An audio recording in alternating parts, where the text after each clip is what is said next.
there was just one overdub that we did. I knew that I wanted to hear the sound of it. It was the castanets. And we put the castanets on.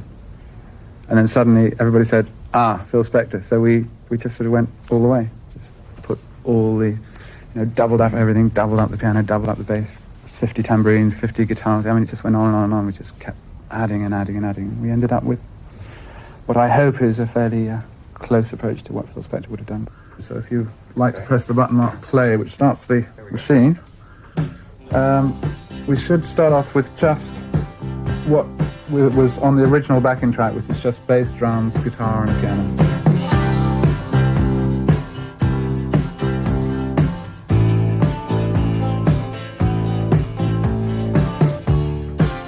So, I mean, that actually represents several hours of work in itself, just getting the guys to learn the tune and stuff.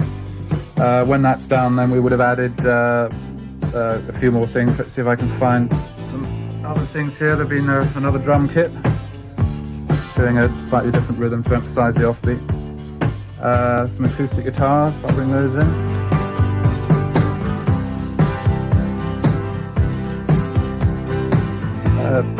These are obviously all things which got put on at a later stage, and that's how modern recording is done. You just build up and up and up until you end up with hopefully a bigger sound at each time you go. There's another piano on here which I've just brought in, which is playing bass notes. Now, when it got to about this stage, I would guess it's about the time that we started to think about percussion, and then the second that the percussion started, we started to think, this is beginning to sound like the crystals or the ronettes or something. And the phone rings all the time when you're trying to do a mix. Anyway, that's the percussion stuff. So if we add the percussion to the original track, it starts to sound a little more like a record.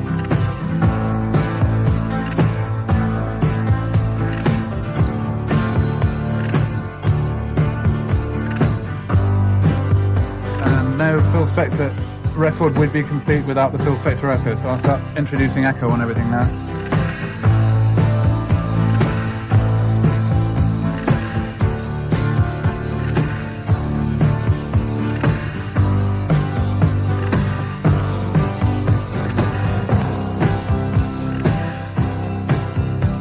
Oh yeah, there's a sort of glocky sound, which is actually a Fairlight synthesizer, but it's trying to sound like a glockenspiel.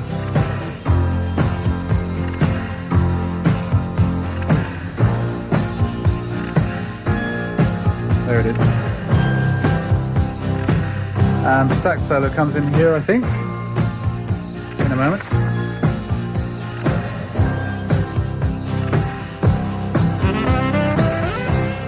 There he is. Now he needs some echo as well, so you can hear what the effect of the echo going on will sound like.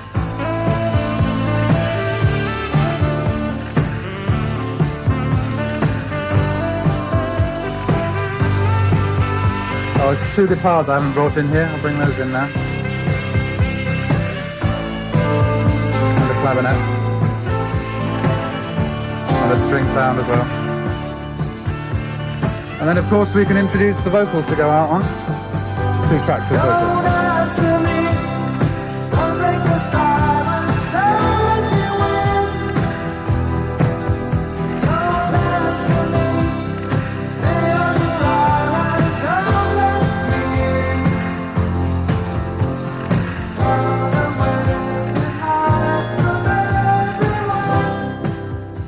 Beyond what we heard on the 24 tracks, there's a whole other tape full of backing vocals which we didn't even hear. But, like I said, with Phil Spector, just added and added and added and put more echo on everything until it created that sound. And that's really, we just did what he did.